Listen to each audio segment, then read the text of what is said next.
Bonjour, bienvenue sur les ateliers de Nelly.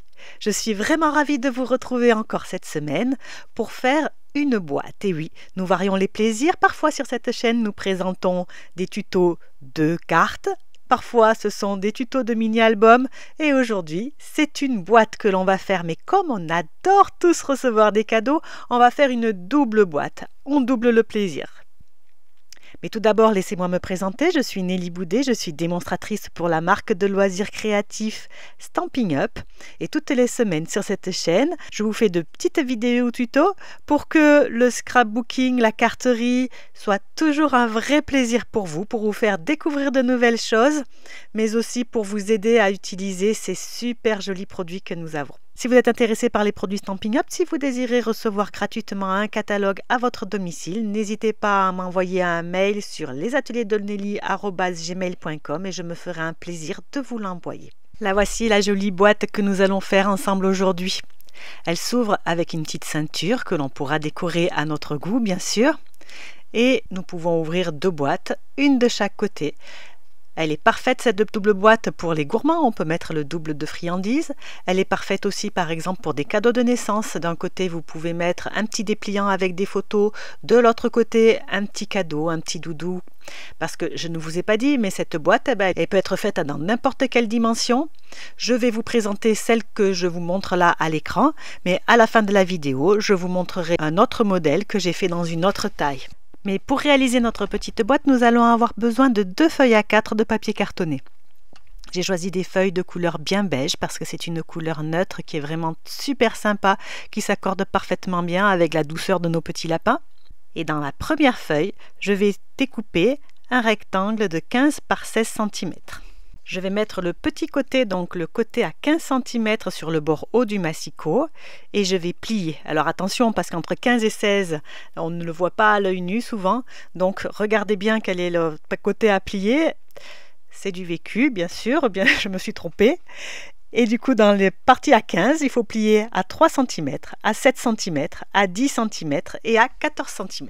On va ensuite retourner la feuille d'un quart de tour. On va se retrouver avec les 16 cm sur le haut. Et des deux côtés, on va plier à 3 cm. Donc 3 cm à gauche et 3 cm à droite.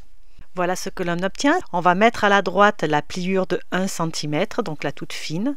Et on se retrouve avec en haut et en bas une pliure à 3 cm. Je vous assure sur la vidéo les parties dont il va falloir se séparer. Vous avez bien repéré la patte de collage de 1 cm qui est sur la droite. Vous allez retirer la partie en haut et en bas de cette patte de collage. Puis vous allez retirer également le rectangle qui est juste à côté. Voyez, celui que je vous montre à l'écran. Vous allez vous retrouver avec une espèce de croix avec une partie centrale. Et donc, la partie centrale, vous allez bien vérifier à ce qu'elle reste intacte. Sur les autres parties, vous allez enlever juste une partie. On veut juste que ces rectangles soient un petit peu plus étroits. Je les ai fait à l'œil, mais vous pouvez laisser 1,5 cm, ça ira très bien. Puis ensuite, on prend ses ciseaux et on découpe tout ça. Allez, je vous montre en musique.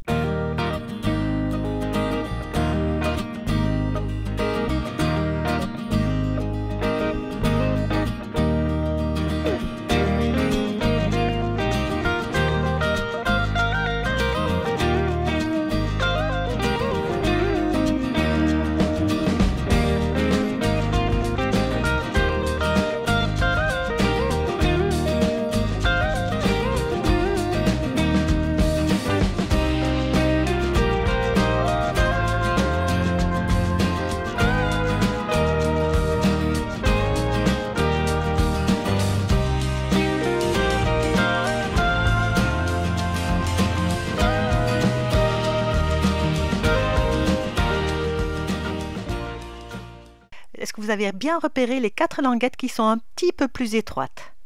Celle-ci, on va en raboter un petit peu le bord. On fait un petit triangle sur le bord, juste pour qu'elle passe mieux lors de la pliure. On fait pareil sur la petite languette de 1 cm qui se trouve à droite. Hop, un petit triangle sur les côtés pour que ça force moins sur notre structure lorsque l'on fermera la boîte. Et ensuite, devinez ce qu'on fait. On va plier avec le plioir. Je vous casse les pieds chaque semaine avec ça, mais c'est vraiment super important. Ça permet d'avoir des vrais plis bien propres, à ce que la boîte se mette parfaitement en forme sans forcer. C'est une étape vraiment pas difficile et pourtant cruciale.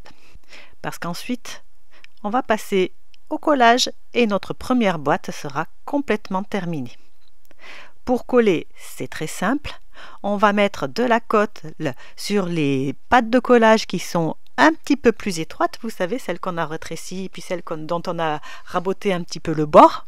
Comme j'ai pas plus de 5 doigts à chaque main, je m'aide avec une petite pince pour tenir le projet pendant qu'il est en train de coller. C'est aussi parce que je suis un peu impatiente, et ça marche.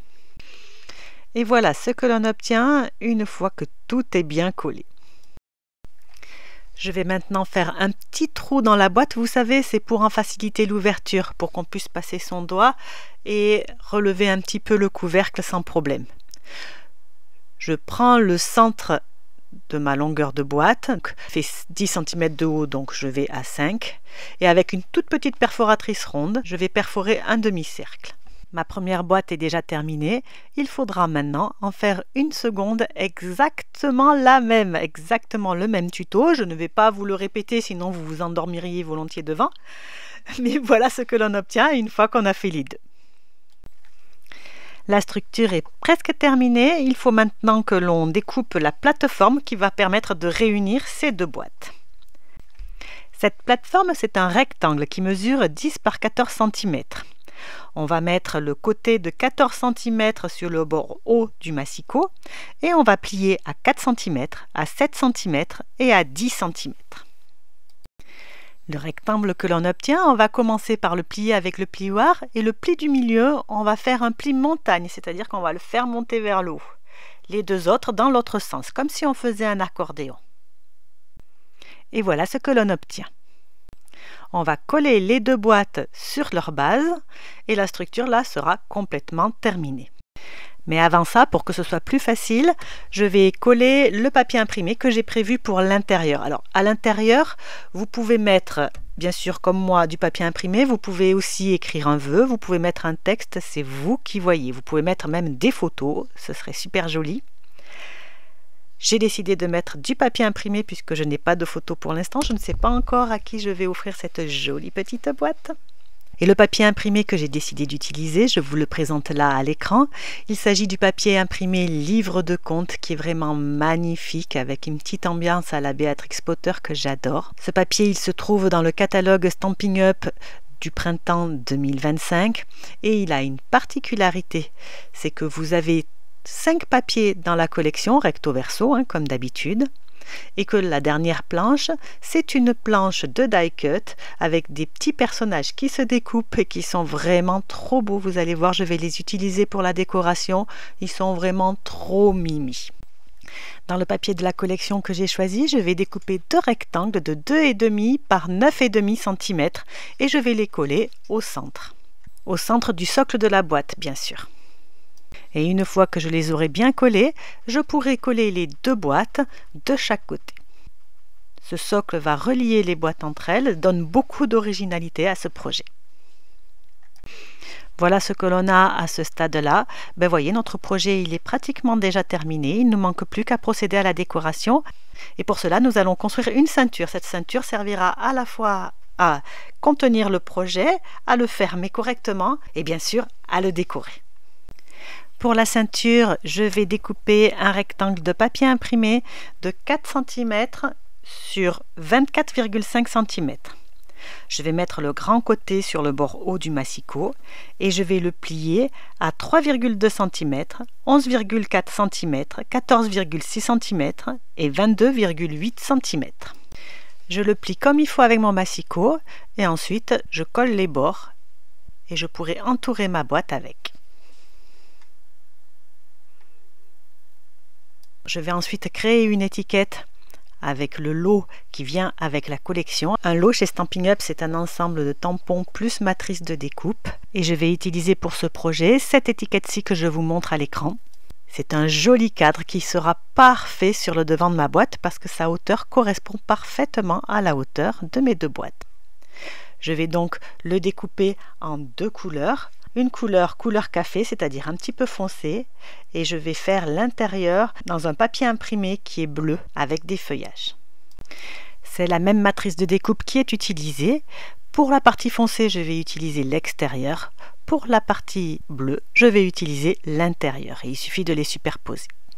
Je vais ensuite remplir ce cadre avec un joli petit lapin tout mignon. Vous savez, il s'agit des die cuts qui sont dans les papiers de la collection. J'ai aussi pris un papillon parce que notre petite lapine, elle regarde le papillon rêveusement. Je suis sûre que s'amuser à regarder un papillon voler, ça nous est tous arrivé un jour et c'est super agréable. J'ai également décoré le dessus de mes boîtes avec deux rectangles qui mesurent 3,5 par 9,5 cm. Et je termine ma décoration qui, vous en conviendrez, est extrêmement simple, mais percutante toutefois, en mettant un petit nœud et un vœu. Le vœu, il dit merci à toi. C'est un tampon qui est dans le set de tampons assorti à la collection. Je l'ai tamponné sur un morceau de papier cartonné de couleur bien beige et je le découpe selon un rectangle tout simple. Je vais l'agrémenter d'un petit nœud, ça parce que j'aime beaucoup les petits nœuds. Et ma double boîte à offrir est maintenant terminée. Je vais vous montrer maintenant la deuxième boîte que j'ai faite sur le même principe mais dans une autre taille. Je l'ai faite un petit peu plus petite. Je l'ai faite avec la même collection mais avec sa version jardinage cette fois-ci. J'espère offrir des chocolats à un jardinier, pourquoi pas, ou une jardinière. Elles sont vraiment sympas ces boîtes, je les aime beaucoup. Pour vous remercier d'avoir regardé cette vidéo jusqu'au bout, je vous donne un petit extra. Je vous montre quelques cartes de vœux que j'ai réalisées avec cette même collection. J'ai utilisé dans l'ensemble les mêmes couleurs que sur les boîtes. J'ai utilisé aussi les die cuts, des étiquettes. Mais là, j'ai mis aussi de l'embossage avec l'astuce de colorer en blanc les parties à embosser que je vous avais montré dans une précédente vidéo. Alors, qu'est-ce que vous en pensez de ces petites cartes de vœux? Vous les aimez? N'hésitez pas à me le dire en commentaire, ça me fait toujours super plaisir de vous lire. Je vais vous laisser avec les photos du projet d'aujourd'hui. J'espère que vous avez aimé cette vidéo. Si c'est le cas, bien sûr, comme d'habitude, n'hésitez pas à liker, à partager, à commenter, à vous abonner si ce n'est pas déjà fait. Ça me fait toujours incroyablement plaisir. Je vous retrouve bien sûr avec un grand plaisir la semaine prochaine pour un nouveau tuto scrap ou carterie. En attendant, surtout, scrapez bien. Au revoir.